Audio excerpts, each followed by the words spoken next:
अब अगले टॉपिक पे आते हैं। उस टॉपिक का नाम है isomerism in complexes. Complex compound में क्या पढ़ने जा रहे हैं? आइसोमेरिज्म। और आइसोमेरिज्म बेटा दो टाइप की होती है। आइसोमेरिज्म जो होती है ना, फिलहाल दो टाइप की होती है। पहली आइसोमेरिज्म होती है स्ट्रक्चरल आइसोमेरिज्म, और दूसरी बेटा आइसोमेरिज्म होती है स्टीरियो आइसोमेरिज्म। स्ट्रक्चरल आइसोमेरिज्म और stereo isomerism. Structural and stereo isomerism. Structural isomerism में क्या होता है, सुनो जरा। मॉलिक्यूल का मॉलिक्यूलर फार्मूला क्या रहेगा? सेम। अबे आइसोमेरिज्म की पहली शर्त क्या होती है? मॉलिक्यूलर फार्मूला क्या होना चाहिए? सेम।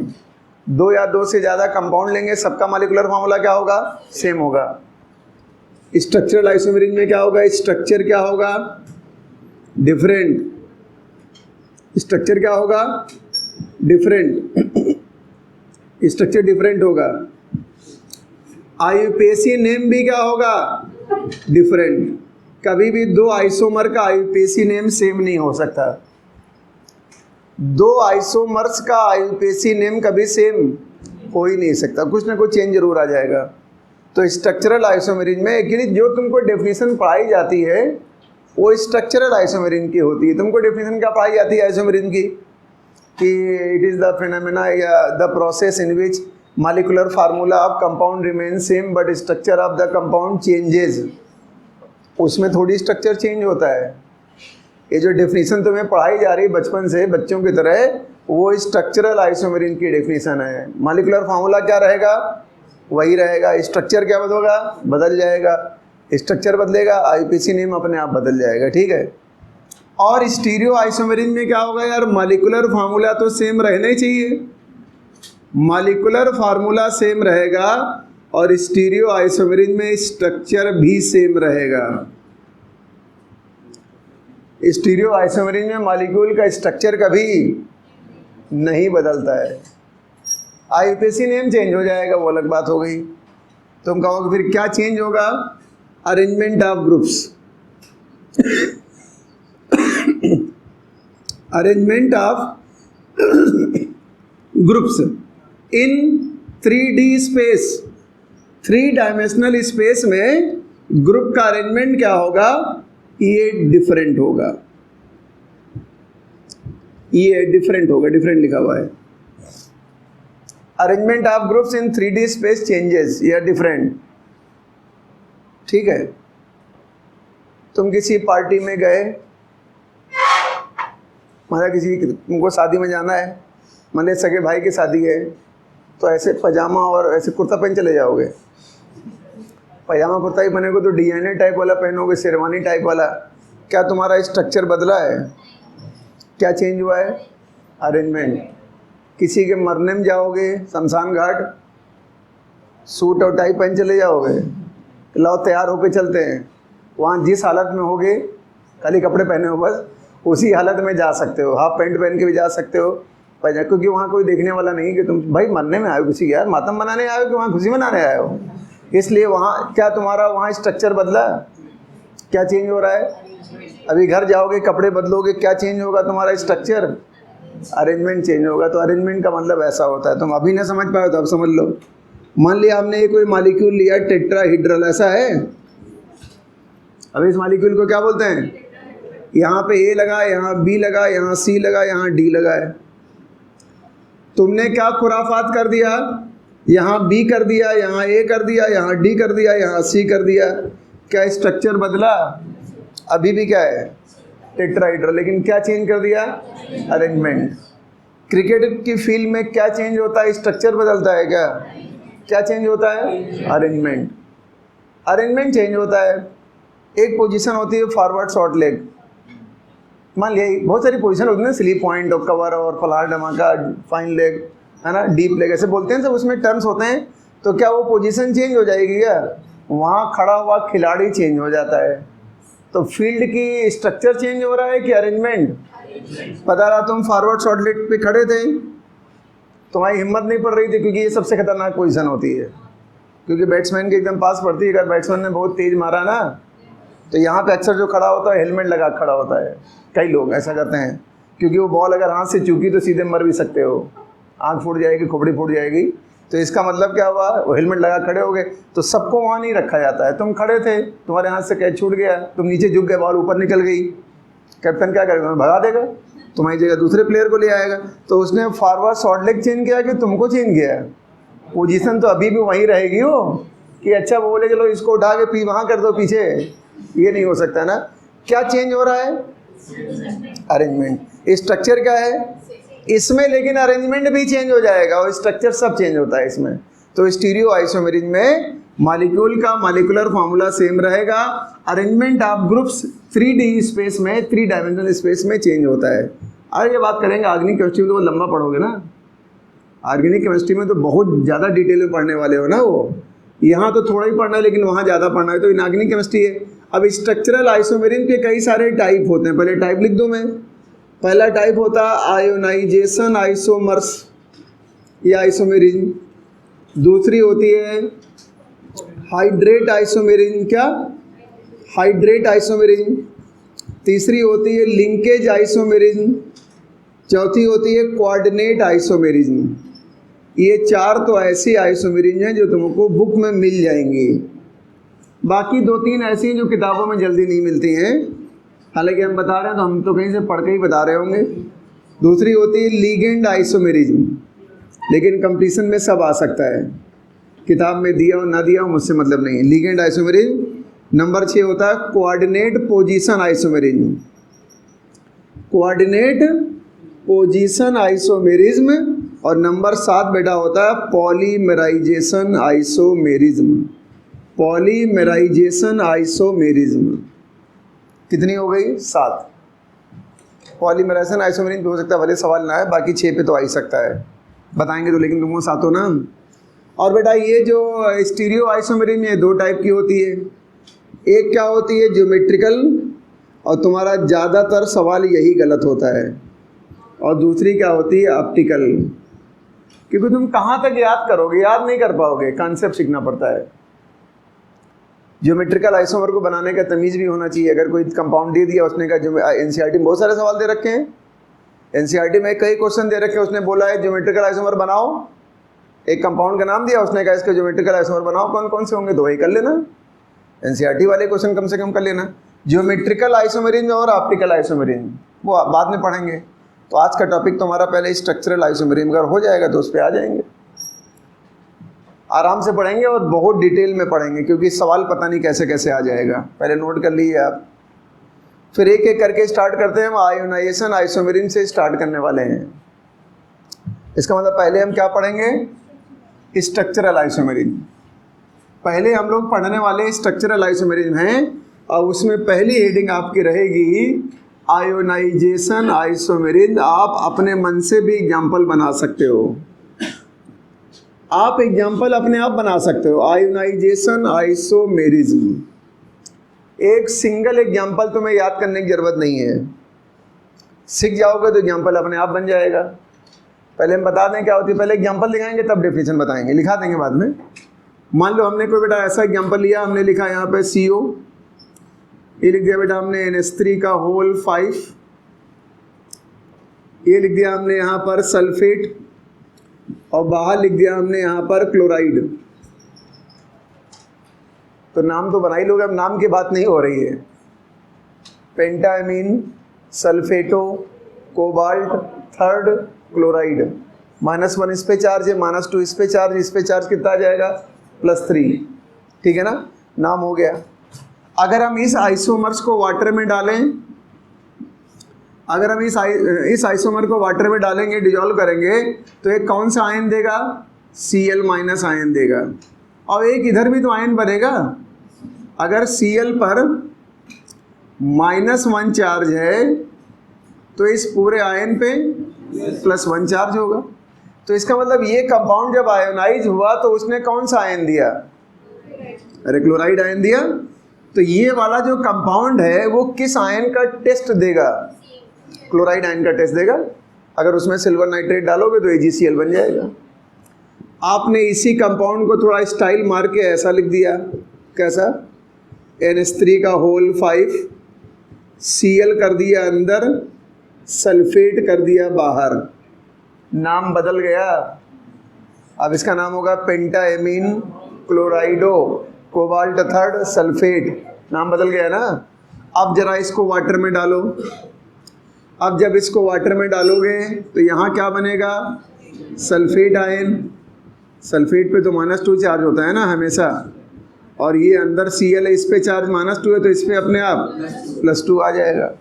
ये वाला कंपाउंड किसका टेस्ट देगा, अगर हम बेरियम क्लोराइड डालेंगे तो बेरियम सल्फेट का प्रेसिपिटेट आएगा। इन दोनों में क्या डिफरेंस समझ में आ रहा है, ऐसे कोई दो आइसोमर्स जिनका मॉलिक्यूलर फार्मूला, मतलब ऐसे कोई दो कंपाउंड जिनका मॉलिक्यूलर फार्मूला सेम हो, वो तो शर्त ही है ना, मॉलिक्यूलर फार्मूला सेम ही होना चाहिए, जिनका मॉलिक्यूलर फार्मूला सेम हो लेकिन सॉल्यूशन में डिफरेंट टाइप के आयंस बनाए हैं, उन्हें क्या बोलते हैं, आसान है कि नहीं आसान है। तो तुम अपने आप दूसरा कोई एग्जाम्पल नहीं बना पाओगे। ये किसका टेस्ट देगा, ये किसका टेस्ट देगा, सल्फेट आयन का। कोई दूसरा एक एग्जाम्पल हो गया, दूसरा एग्जाम्पल तुम बना बताओ। अभी तुम बोलो, हम लिख दें यार, जो मन में आए बोल दो यार। कहाँ पर सांप सूंघ गया, बस दो अंदर और बाहर वाले आयन को मैंने क्या किया है, इंटरचेंज। अंदर और बाहर वाले आयन को इंटरचेंज कर लेना, लेकिन दो आयन चाहिए, एक अंदर आयन चाहिए, एक बिना आयन के तो नहीं हो पाएगा ना। चलो तुम छोड़ो, तुम टाइम लगाओगे। लिख दिया क्रोमियम, लिख दिया मैंने यहाँ पर H2O का होल 5, ये लिख दिया हमने यहाँ पर Cl, Br लिख दिया Br, इतना नहीं कर पा रहे थे। ये कौन आयन देगा, वाटर में कौन सा आयन देगा, ब्रोमाइड। अब क्या कर दें, अंदर Br कर दो, बाहर Cl कर दो, ये कौन आयन देगा। तो ये दोनों आपस में कैसे आइसोमर्स हुए। तो एग्जाम्पल क्या याद करके जाओगे क्या, कोई बोर्ड का एग्जाम देने जा रहे हो याद करके जाओगे, याद कुछ नहीं करना, जब सामने आए तो देख लेना। अगर कोई दो कंपाउंड सॉल्यूशन में डिफरेंट टाइप के आयंस दे रहे हो लेकिन उनका मॉलिक्यूलर फार्मूला सेम हो तो उन्हें क्या बोलेंगे, आयोनेशन आइसोमर्स। कई डेफिनेशन होती है ना, पहले बना लो एक आध एग्जाम्पल, एक दो एग्जाम्पल अपने आप बना सकते हो। इसको वाटर में डालेंगे क्या देगा, ब्रोमाइड आयन, इसको वाटर में डालेंगे तो क्या देगा, क्लोराइड आयन। दोनों के टेस्ट अलग अलग आएंगे कि सेम। ये टेस्ट किसका देगा, ब्रोमाइड का, ये टेस्ट किसका देगा, क्लोराइड का। वैसे वो टेस्ट देगा क्लोराइड का, नीचे वाला टेस्ट देगा सल्फेट का। जो आयन बाहर होता है उसी का तो टेस्ट आएगा। कितनी आसान चीज होती, तुम खुद सोचो। मैं यहाँ डेफिनेशन लिख दे रहा हूँ, the isomers which produces, the isomers which produces different ions in solution। बस एक लाइन की बात थी। the isomers which produces different ions in solution are called ionization isomers। तो अपने मन से नहीं बना पाओगे क्या, ठीक है बनाओ जरा। हमने एक कंपाउंड तुम्हें ऐसे दे दिया, हमने बेटा ऐसा लिखा, हमने दिया यहाँ CO कोबाल्ट, ये लिख दिया बेटा हमने यहाँ पर, चलो लिख दिया हमने यहाँ पर चलो ले लेते हैं अमोनिया का होल 4 कर दिया। यहाँ लिख दिया बेटा हमने NO3, यहाँ लिख दिया हमने Br, और बाहर लिख दिया हमने, चलो ला करके यहाँ लगा दिया Cl। उसने कहा इस कंपाउंड के कितने आयोनाइजेशन आइसोमर्स बनेंगे। सवाल सुनो क्या पूछ रहे हैं, इस कंपाउंड के कितने आयोनाइजेशन आइसोमर्स बनेंगे, इसके कितने बनेंगे। सवाल क्या ये पूछा रहा है कि इसके टोटल आइसोमर कितने होंगे, ये तो नहीं पूछ रहा है ना। उसने पूछा इस कंपाउंड के कितने आइसोमर्स बनेंगे आयोनाइजेशन। एक तो खुद ही है, इसको तो गिनना नहीं है ना, पूछ रहा इसके कितने बनेंगे। तो क्या करोगे, ढक्कन हो क्या एकदम यार, बताओ अच्छा क्या करोगे। एक बार Cl को अंदर कर दो, Br को रहने दो, नाइट्रेट बाहर कर दो। अब इतना भी नहीं करोगे तो क्या करोगे, NH3 होल 4, एक बार क्या करें Cl अंदर कर दो, नाइट्रेट अंदर रहने दो, बाहर क्या कर दो, और कुछ भी कर सकते हो। अबे कुछ और भी कर सकते हो क्या? Br और नाइट्रेट एक साथ रखे हुए हैं, एक बार Br और Cl एक साथ है, एक बार नाइट्रेट और Cl एक साथ है, कुछ और भी कर पाओगे क्या? तुम कहोगे Cl और Br एक साथ है तो कितने बन गए? 3। ये टोटल कितने हैं? इसके कितने बने? तो सवाल क्या पूछ रहा था?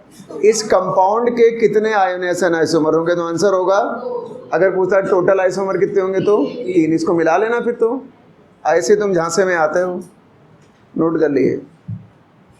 तो क्या बना नहीं पाओगे क्या? इसका मतलब आयनेशन आइसोमर तो कई सारे हो सकते हैं ना, जरूरी है 2 ही होंगे? जैसे आयन्स होंगे, आयनों को इंटरचेंज करा के देखना पड़ेगा। इतना, इसी को कॉमन सेंस कहते हैं, जो तुम्हारे पास कुछ ज़्यादा ही है, कूट कूट के भरा हुआ तुम्हें अंदर, निकाल तो लेते ही हो तुम। नंबर 2, दूसरी बेटा आइसोमेरिज्म है हाइड्रेट आइसोमेरिज्म। क्या? ये एक्चुअली आयोनाइजेशन आइसोमेरिज्म का ही एक टाइप है, ऐसा लोगों का कहना है। ये हाइड्रेट आइसोमेरिज्म जो होती है वो आयोनाइजेशन आइसोमेरिज्म का ही एक टाइप है। मान लो बेटा ऐसा कोई कंपाउंड दिया तुम्हें मैंने, ध्यान रखना, क्रोमियम H2O का होल 6 और बाहर लिखा हुआ है Cl3। अच्छा, आयोनेशन आइसोमर में तुम क्या कर रहे थे? बाहर वाले आयन को अंदर वाले आयन से इंटरचेंज कर रहे थे। इसमें क्या करना है? बाहर वाले आयन को जो वाटर का मॉलिक्यूल है लिगेंड की तरह, उससे इंटरचेंज करना। चाहे एक कर लो चाहे सारे कर लो। 1 मिनट रुको। हमने ऐसा किया, क्रोमियम H2O का होल 5 कर दिया, एक Cl कर दिया बाहर, एक वाटर और 2 Cl। अबे Cl2 बचा ना अब तो। एक Cl अंदर लाए तो बाहर एक, क्योंकि क्रोमियम की कोऑर्डिनेशन नंबर कितनी है? 6। यहाँ भी कोऑर्डिनेशन नंबर कितनी है? तो कोऑर्डिनेशन नंबर तो मेंटेन करके चलोगे ना। ये लिखा Cr H2O का होल 4, Cl2 बाहर, एक वाटर है 2H2O Cl। अब एक बार आपने ऐसा कर दिया, Cr H2O का होल थ्राइस, ये क्या कर दिया? Cl3, और बाहर क्या कर दिया? यहाँ पर 3H2O। ये सब आपस में क्या है? ये नहीं बन सकता, ये नॉट पॉसिबल, ये नहीं बन सकता। बताएंगे अभी क्यों। सारे Cl अंदर मत ले आना। सुनो क्या रीजन, क्या सुनो, ऐसे थोड़ी आएगा। इसका रीजन सुनो क्या है। इसका रीजन ये है, ये कॉम्प्लेक्स जो है, अच्छा एक Cl पे चार्ज -1 3 पे, तो इस पे क्या रहा होगा? पूरा +3 रहा होगा। तो अगर ये कैटायन है तो ये, तो कैटायन और एनायन में कैसा अट्रैक्शन होता है? इलेक्ट्रोस्टैटिक अट्रैक्शन होता है कि नहीं होता है? कैटायन और एनायन में इलेक्ट्रोस्टैटिक अट्रैक्शन होता है, तभी तो रुका हुआ है ये। 2 Cl पे चार्ज क्या होगा? तो इस पे क्या होगा? यहाँ भी क्या है? कैटायन और एनायन आपस में क्या बना हुआ है? Electrostatic attraction. इस Cl पे चार्ज क्या है? यहाँ चार्ज क्या है? प्लस। यहाँ भी क्या बना हुआ है? यहाँ बाहर Cl है ही नहीं, यहाँ बाहर Cl है ही नहीं। तो इसका मतलब एनायनिक और कैटायनिक अट्रैक्शन, यहाँ एक Cl को बाहर रखना आवश्यक था ताकि इलेक्ट्रोस्टैटिक अट्रैक्शन, यहाँ पर नो इलेक्ट्रोस्टैटिक अट्रैक्शन। यहाँ पर कोई भी, अगर पहले कंपाउंड में इलेक्ट्रोस्टैटिक अट्रैक्शन है तो लास्ट वाले में भी तो होना चाहिए था। तो यहाँ क्या लिखा जाएगा? No electrostatic attraction. इसलिए ये आइसोमर क्या कर दोगे? नेग्लेक्ट। तो सारे वाटर को इंटरचेंज मत कर डालना, मतलब सारे Cl को इंटरचेंज मत करना, एक Cl को बाहर बना के रखना होता है, याद रखना। छाप लो। ये क्यों नहीं बन पाया? क्योंकि इसमें कैटायन एनायन नहीं बन पाया। जिसमें कैटायन एनायन ना बन पाए वो नहीं हो सकता, क्योंकि कैटायन और एनायन पे आपस में चार्ज होगा तो इलेक्ट्रोस्टैटिक अट्रैक्शन होगा, स्टेबिलिटी। तो इसमें अट्रैक्शन तो गायब हो गया ना। इसमें ना बाहर कोई नेगेटिव आयन, ना इस ब्रैकेट पे पॉजिटिव चार्ज होगा। बाहर अगर नेगेटिव आयन होता तो ब्रैकेट पे क्या होता है? पॉजिटिव चार्ज होता है ना। तो बाहर नेगेटिव है ना ब्रैकेट पे पॉजिटिव होगा, तो नो इलेक्ट्रोस्टैटिक अट्रैक्शन। तो कितने आइसोमर्स बनेंगे? तो हाइड्रेट आइसोमेरिज्म में क्या हुआ, जो ब्रैकेट के बाहर वाले आयन थे उनको आपने अंदर लीगेंड के वाटर मॉलिक्यूल के साथ इंटरचेंज किया। यही बात अभी लिखा देंगे तो अच्छा लगेगा तुम्हें, लेकिन उससे पहले एक सवाल पूछते हैं तुमसे। उससे पहले एक क्वेश्चन पूछते हैं, नया सवाल बनाने जा रहे हैं। उसने कहा क्या, क्वेश्चन पूछा, विच कंपाउंड इज नॉट, या विल नॉट लिख लो, which compound will not form its hydrate isomer. इनमें ऐसा कौन सा कंपाउंड है जो अपना हाइड्रेट आइसोमर नहीं बनाएगा? पहला ऑप्शन, ये लिखा CO H2O का होल 5, यहाँ लिखा हुआ है Cl, यहाँ लिखा हुआ है सल्फेट। जल्दबाजी मत करना, दिमाग लगाना। नंबर 2, ये लिखा हुआ है क्रोमियम H2O का होल 6, बाहर लिखा हुआ है यहाँ पर फास्फेट। चलो ब्रोमाइड लिख देते हैं, क्या फ़र्क पड़ता है। तीसरा, ये लिखा हुआ है यहाँ पे आयरन, ये लिख दिया बेटा हमने H2O का होल 4, यहाँ पे लिख दिया हमने ऑक्जिलेट। OX को क्या बोलते हैं बेटा? ऑक्जिलेट बोलते हैं।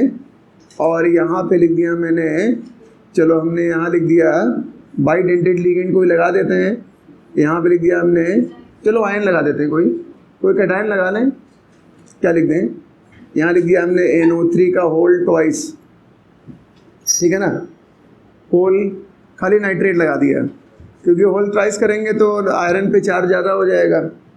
और डी ऑप्शन में हमने क्या कर दिया, यहाँ लिख दिया कापर, ये लिख दिया बेटा हमने H2O का होल 4, ये बाहर लिख दिया एक वाटर, और ये लिख दिया सल्फेट। नया सवाल बन के तैयार, किसी हिंदुस्तान की किताब में फ़िलहाल तो नहीं मिलेगा, अभी तो बना है। उसने कहा किस कंपाउंड में हाइड्रेट आइसोमेरिज्म पॉसिबल नहीं है। आंसर एक से ज़्यादा भी हो सकते हैं, आंसर में be more than one also. एक मिनट, इसमें हम क्या सल्फेट को अंदर ला सकते हैं वाटर के साथ इंटरचेंज करा के? नहीं ला सकते। मालूम क्यों? क्योंकि सल्फेट पे माइनस माइनस चार्ज, यहाँ क्या है, अट्रैक्शन है। सल्फेट को अंदर ले गए, वाटर को बाहर ले गए, अट्रैक्शन खत्म हो जाएगा। सल्फेट को अंदर ले गए, अब तुम कहोगे हम सल्फेट को अंदर लेकर के Cl को बाहर कर देंगे, तो वो तो आयनेशन आइसोमर हो गया। सल्फेट को अंदर करके Cl को बाहर करोगे तो किस में इंटरचेंज कराए? आयनों में। तो वो कौन से आइसोमेरिज्म है? हम तो हाइड्रेट के बारे में बात कर रहे हैं। हाइड्रेट में तो वाटर से इंटरचेंज कराओगे, सल्फेट को ले अंदर ले आया, वाटर को बाहर ले गया, अट्रैक्शन खत्म हो जाएगा। क्यों? बाहर कोई नेगेटिव आयन बचेगा ही नहीं, तो अपने आप अट्रैक्शन, बाहर कम से कम एक नेगेटिव आयन चाहिए। आप सुनो जरा, इसमें होगा, इसमें हो रहा था, नहीं हुआ, आंसर हो गया। इसमें बिल्कुल नहीं है, माइनस है। ये क्या है? Br को अंदर लाओगे, वाटर को बाहर लाओगे, अट्रैक्शन खत्म हो जाएगा। इसमें देखो, नाइट्रेट को अंदर लाओगे, वाटर को बाहर ले जाओगे, अट्रैक्शन खत्म हो जाएगा। इसमें भी नहीं होगा। इसकी बात करो, सल्फेट को अंदर लाया, वाटर को बाहर ले गया, अट्रैक्शन, आंसर होगा ऑल ऑफ दीज।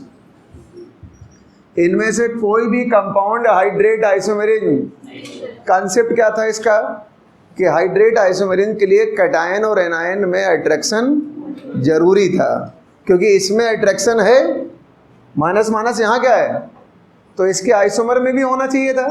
और जब इसका आइसोमर बनाओगे तो इससे सल्फेट अंदर ले आओगे, वाटर बाहर ले जाओगे, तो वाटर जब बाहर हो गया तो वाटर पे कोई चार्ज होता है क्या? ना। तो जब उस पर चार्ज नहीं तो स्फीयर पे भी कोई चार्ज। बात समझ में आ गई? हाँ, वरना वहाँ ढक्कन हो जाओगे एग्जाम में। ये हाइड्रेट आइसोमेरिज्म की डेफिनेशन हुई। मैं क्या लिखने जा रहा हूँ? In this isomerism, in this isomerism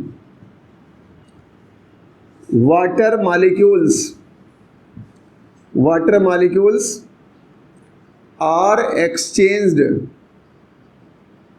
with ion present outside क्या? Coordination sphere. ब्रैकेट को क्या बोलते हैं? याद करो, कोऑर्डिनेशन स्फीयर। लेकिन अगर पहले वाले कंपाउंड में इलेक्ट्रोस्टैटिक अट्रैक्शन है तो लास्ट वाले में भी होना चाहिए। हाँ बताओ, कोई सवाल हो तो लाओ, लगाते हैं, मजा आएगी। कोई हाइड्रेट आइसोमर सवाल हो तो पूछो। हाइड्रेट का नहीं होगा तो दिखाओ, वो तो करते हैं। सवाल करने में तो मज़ा आती है ना। कौन से बताओ, ऐसे पकड़ा दिए तो बताते तो कौन सा। ये तो इसमें तो फार्मूला पूछा है यार, इसमें तो खाली फार्मूला पूछा है, CrCl3 into 6H2O।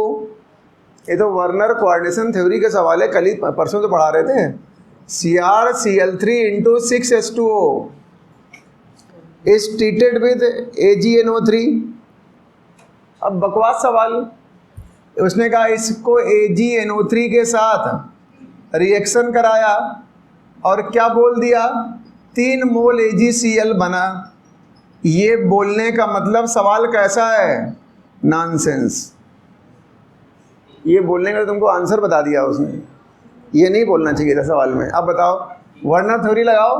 Werner theory के हिसाब से पहले न्यूट्रल लिगेंड को अंदर रख दो, बाहर अपने आप क्या रहेंगे, 3 Cl। तो AgNO3 के साथ में कितने Cl जाएंगे, 3 ही जाएंगे। तो वो बता तो रहा है 3 ही जाएंगे। बेकार सवाल हो गया, फार्मूला बताना तो क्या होगा, फार्मूला क्या होगा, CrH2O का होल 6 Cl3। डी आंसर दिया तो है। कहीं आपको ऐसा सवाल मिले वो लेके आना। हाँ, जैसे एक सवाल दिए तो करा ही चुका हूँ मैं भी। ऐसा दिख रहा है, एक ऐसा दिख रहा है, लिखा है CO, यहाँ लिखा SO4, यहाँ लिखा NH3 का होल 5, ये लिखा है Br, और ऐसा लिखा है CO NH3 का होल 5, ठीक है, ऐसे लिखा है NH3 का होल 5 SO4, और बाहर लिखा हुआ है क्लोराइड। कह रहा आपस में कैसे आइसोमर्स हैं, नो आइसोमर्स। अबे मॉलिक्यूलर फार्मूला तो सेम होना चाहिए। आदमियों पजामा हो, देखो ऊपर वाले में Br है, नीचे वाले में आइसोमर तो वही होंगे जब मॉलिक्यूलर फार्मूला। तो मॉलिक्यूलर फार्मूले नहीं सेम है तो आइसोमर काहे गए। तुमको लग रहा होगा वो Br देगा, वाटर में वो Cl देगा, तो आपस में कैसे हो गए। और पहला आंसर वही लिखा, आयनाइजेशन आइसोमर्स। खैर, अरे कोई भी हो जाएगा, एक बार पढ़ लोगे तो हिंदुस्तान का कोई सवाल लगाओ अपने आप हो जाएगा। खैर आगे आते हैं। हिंदुस्तान क्यों बोलते हैं, क्योंकि बाहर के सवाल तो और बेकार होते हैं। हाँ, बाहर कोई पढ़ाई का स्टैंडर्ड थोड़ी ज़्यादा होता है, खाली हिंदुस्तान में इतना स्टैंडर्ड होता है। हालांकि कोई पढ़ता नहीं इतना। अब हिंदुस्तान में नर्सरी KG का बच्चा 20 किलो का बैग टांग के जा रहा है आजकल, और 16 कितना पढ़ाते होंगे। वो चाहते हैं सब कुछ पढ़ाना चाहते हैं नर्सरी KG में। भाई जब टाइम आएगा तब पढ़ा लेना यार, कौन उसको याद रहने वाले, पढ़ाओगे भूल जाएगा अगले साल। दूसरे क्लास में कुछ याद, जी के याद कराएंगे, प्राइम मिनिस्टर कौन है, फलाना वहाँ का कौन है, लोकसभा अध्यक्ष कौन है, ये वो। क्यों याद करा, उसको कुछ पता है क्या। याद भी कर लेगा राहुल गांधी कौन है तो क्या फ़र्क पड़ता है। जब बड़ा होगा तो अपने आप समझ जाएगा ये अध्यक्ष थे। अभी ज़बरदस्ती क्यों याद करवा रहे हो, इसलिए थोड़ा बच्चे को फ्रीडम दो यार। लेकिन अब स्कूल वाले नहीं मानते हैं, ज़बरदस्ती यार उसको कंप्यूटर पे पढ़ाएं, बायोलॉजी पढ़ाएं। हाँ बिटिया तो 3rd क्लास में पढ़ती है भी ना, वो सब याद करती है। क्या किडनी की यूनिट क्या है, नेफ्रॉन्स, 3rd क्लास में। SO2 गैस निकलती है तो CO2 गैस निकलती है, कंबसन से कौन सी गैस पैदा होती है, डाइजेस्टिव सिस्टम क्या होता है, डाइजेस्टिव सिस्टम में कौन कौन चीज़ कहाँ पाई जाती है। किस क्लास में, इस लेवल का पढ़ा रहे। क्यों पढ़ा रहे हैं पता नहीं क्यों, हमारी समझ तो नहीं आता। भाई जब बड़ा होगा तो अपने आप सीख जाएगा, टाइम आएगा तब सीखेगा। तुम टाइम से पहले क्यों पढ़ाना चाह रहे हो। इसलिए CBSE बोर्ड में नहीं करते हैं ऐसा, ICC वाले करते हैं ऐसा। CBSE बोर्ड का सिलेबस थोड़ा ठीक है, वो अपने हिसाब से पढ़ाते हैं, रिलैक्स रखते हैं बच्चे को। वो ICC में पढ़ती है ना, इसलिए इतना कोर्स है, उसको हटा देंगे 2 साल बाद, CBSE में करा देंगे। इतना ज़बरदस्ती का है, हालांकि नंबर अच्छे लाती है, लेकिन बच्चे को पढ़ना तो पढ़ते हैं। ना पढ़ो तो हम तो कुछ नहीं बोलते, लेकिन उनकी माता जी हालत खराब की रहती है, याद करो याद। तो मैं कुछ नहीं बोलता, नहीं याद आया करेंगे तो पास तो हो ही जाएगी ना। क्यों ज़बरदस्ती उसको पढ़ा पड़े। हम लोग कुछ पढ़ते थे क्या, हाई स्कूल तक पढ़े थे क्या। हम लोग तो क्लास 12 तक कुछ नहीं पढ़े, जब BSc में आए तब भी कुछ नहीं पढ़े। जब लगा अब नौकरी वोकरी करना तो पढ़ना पड़ेगा, तब पढ़ना क्या सब आ गया, क्यों नहीं आ जाएगा।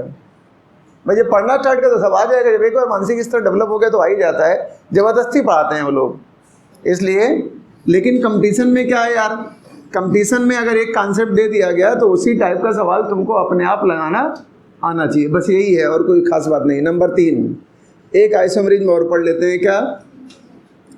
लिंकेज आइसोमेरिज्म, बहुत मजेदार है, नाम ही है लिंकेज आइसोमेरिज्म। तो इसका मतलब इसमें कुछ लिंकेज चेंज होगा। आपको मैंने बताया था एम्बीडेंट लिगेंड, बताया था क्या? एम्बीडेंट लिगेंड बताया था, एम्बीडेंट लिगेंड। तो एम्बीडेंट लिगेंड का मतलब ऐसा लिगेंड जिसमें 2 टाइप के एटम हो जो कोऑर्डिनेट बॉन्ड बना सकें एक बार में। लेकिन एग्जांपल दिखाएं, जैसे CN है तो इसको मैंने कैसे लिखा था? NC, लेकिन नाम बदल जाएगा। यहाँ कार्बन लोन पेयर को देगा, यहाँ पर नाइट्रोजन लोन पेयर को देगा। इसका नाम होता था साइनाइडो, इसका हमने कहा था ये CNO, ये लिखा था NCO, याद करो। यहाँ कार्बन देगा, यहाँ नाइट्रोजन देगा, साइनेटो, इसे आइसोसाइनेटो बोलते थे, थायोसाइनाइड, और ये क्या था? आइसोथायोसाइनाइड, NCS बताया था। ये लिखा था हमने NO2 और ये लिखा था ONO। ये सब कैसे लिगेंड है? ये सब एम्बीडेंट लिगेंड हैं। ये मोनोडेंटेट है कि बाइडेंटेट है? अबे मोनोडेंटेट है यार। जब एक एटम एक लोन पेयर देगा तो क्या बोलेंगे? या तो कार्बन देगा या दोनों का एक साथ लोन पेयर दे देंगे क्या? एक एटम एक ही बार में एक देगा। मान लिया हमने ऐसा कंपाउंड लिया, अपने मन से कुछ भी एग्जाम्पल बना लिया करो। हमने लिखा CO, यहाँ लिख दिया H2O का, आसान एग्जाम्पल ले रहा हूँ ना, 5, यहाँ लिख दिया बेटा हमने CN, और चलो बाहर लिख दिया, बाहर कुछ भी लगा सकते हैं, चलो बाहर लिख दिया इस बार मैंने यहाँ पर फास्फेट। इसका हम आयोनाइजेशन आइसोमर भी बना सकते हैं। क्यों? फास्फेट आयन को साइनाइड के साथ इंटरचेंज कर लेंगे, फास्फेट को अंदर कर दो, साइनाइड को बाहर कर दो, क्या बन जाएगा? Ionisation isomer. लेकिन हमें आयनेशन नहीं बनाना, क्या बनाना है? लिंकेज। आप क्या करो, इसको ऐसे लिख दो, CO H2O का होल 5, यहाँ लिख दो NC, और यहाँ तो फास्फेट रहने दो। दोनों का नाम बदला कि नहीं बदला? इसका नाम है साइनाइडो, इसका नाम क्या? आइसोसाइनाइडो। नाम बदल गया, बाकी सब तो वही है ना। तो इसका मतलब तुमने क्या चेंज किया है? एम्बीडेंट लिगेंड का लिंकेज चेंज किया है, मतलब लिखने का तरीका चेंज कर दिया है। ये कार्बन यहाँ बॉन्ड बनाएगा कोबाल्ट के साथ, यहाँ कौन बॉन्ड बनाएगा? नाइट्रोजन बनाएगा, तो इसका नाम रखोगे साइनाइडो। इसका नाम क्या रखोगे? अपने मन से हजारों एग्जाम्पल बना सकते हो। उसने लिख दिया, यहाँ पर लिखा CR H2O का होल 4, यहाँ लिख दिया उसने CN, यहाँ लिख दिया हमने ONO, बस बाहर कुछ नहीं लगाया मैंने, मान लो ठीक है, बाहर कुछ नहीं लगा रहे हैं। अब उसने बोला इसके लिंकेज आइसोमर बनाओ, तो ऐसे बना सकते हो ना, H2O का होल 4, CN को क्या कर दें और ONO को जैसा है वैसा रहने दें। अगली बार क्या करें? अगली बार क्या करें? CN को CN रहने दो, इसे क्या कर दो? ONO कर दो। अगली बार क्या कर दो? अगली बार क्या कर दो? NO2 को ONO कर दो और CN को भी NC कर दो। बना चुके हैं? ONO लिख दिया, NC आ रहा ONO के साथ? आ रहा है, बना चुके हैं। देखो CN के साथ क्या है, यहाँ CN के साथ क्या है? NO2 कर दें, यहाँ क्या कर दें? NO2 कर दें। अब मुझे बताओ ये सब कैसे कंपाउंड हैं? अबे हमने CN को NC कर दिया, कभी कभी ONO को मैंने क्या कर दिया? NO2 कर दिया। एक बार CN के साथ NO2 आया, एक बार CN के साथ ONO आया, एक बार NC के साथ ये ONO आया, तो एक बार NC के साथ NO2 तो लिख सकते थे। अबे H2O का होल 4 NC के साथ ONO, कितने बन गए? कोई बात नहीं, भूल चूक माफ हो रही। अब मुझे बताओ कितने बन गए? क्या किए हो तुम? लिंकेज चेंज करने का मतलब सेंट्रल आइटम के साथ उसका जो जुड़ने वाला एटम है उसको चेंज कर दिया, यहाँ N था, यहाँ क्या है C है, यहाँ N था, यहाँ क्या है, ऐसे उल्टा पुल्टा करते रहोगे, इससे क्या बनेंगे। अच्छा, इसमें कितने टाइप के एम्बिडेंट लिगेंड थे, यहाँ कितने टाइप के एम्बिडेंट लिगेंड हैं, 2 टाइप के, तो आइसोमर कितने बने हैं, 2 का स्क्वायर, तो या 3 के होंगे तो 3 का स्क्वायर कर दोगे क्या, क्या कोई फॉर्मूला होता है ऐसा क्या, बना के देखना पड़ेगा। यहाँ 2 अलग अलग टाइप के हैं तो कितने बन गए हैं, हालांकि 3 अलग अलग होंगे तो 6 बन जाते हैं वैसे, है ना। ऐसे आता है तो ये क्या क्या लिखोगे इसमें, लिंकेज आइसोमेरिज्म में क्या लिखोगे, in this isomerism, in this isomerism, in this isomerism the type of attachment, है ना, type of attachment of ambient ligand, of ambient ligand changes with central metal atom, है ना, सेंट्रल मेटल एटम के साथ जो एम्बिडेंट लिगेंड होता है, central metal atom के साथ जो एम्बिडेंट लिगेंड होता है उसका क्या चेंज करते हैं, अटैचमेंट। Cn है तो Nc और Nc है तो Cn कर सकते हैं। ये पढ़ा आपने लिंकेज आइसोमेरिज्म, अपने मन से भी तो यहाँ पर बना सकते हो आप, ये नोट लिख देना, एक बार ONO कर देना, और कम से कम इतना तो कर ही लोगे। एक बार CNO लिखा उसी को अगली बार NCO कर दिया, एक बार CNS लिखा उसी को अगली बार NCS कर दिया।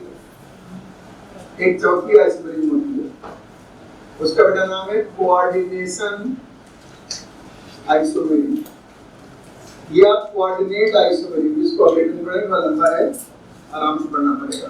कोऑर्डिनेशन आइसोमेरिज्म या कोऑर्डिनेट आइसोमेरिज्म। आज का होमवर्क क्या है, घर जाके पेपर प्रेशर पढ़ना है, मोलरिटी, मोलिटी, मोल फ्रैक्शन, इन सब के सवाल लगाने हैं और थोड़ा ये आइसोमेरिज्म पढ़ लेना है। थोड़ा थोड़ा करते करते चैप्टर कब खत्म हो जाएगा पता नहीं चलेगा, रिलैक्स हो जाओगे तुम, वरना इन आदमी के बच्चे को पढ़ता नहीं है, लास्ट में आपको मुसीबत हो जाती है।